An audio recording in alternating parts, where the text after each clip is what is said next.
I made a video talking about how Notre Dame's 2025 schedule is looking pretty tough compared to last year, and I got dozens of comments of people saying, yeah, almost any SEC team would prefer this schedule. And I agree, almost any SEC team would. This would be an easier schedule for most of them.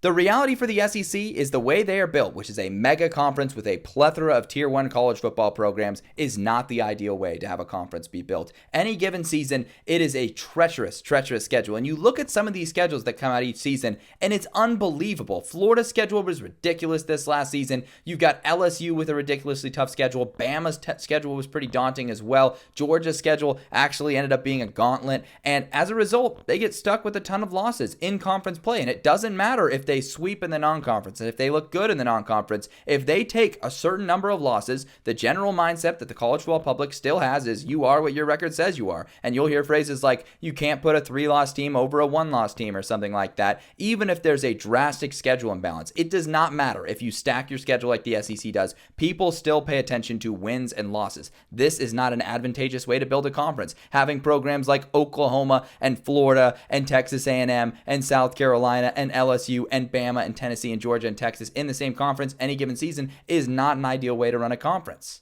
If you ask me, the most advantageous conference to be in right now is the Big Ten. They don't have too many Tier 1 contenders. It's not overly crowded at the top. You've got your Penn State, Ohio State, Oregon, Michigan, and then a bunch of programs that any given year can go off, but might not necessarily do it year to year. And that opens the door for programs like Indiana and Illinois to have a great year and get into the playoff picture as well. The Big Ten got the most playoff teams in the season, and I think they'll continue to do that because of the way their conference is structured. It's less deep than the SEC is year to year.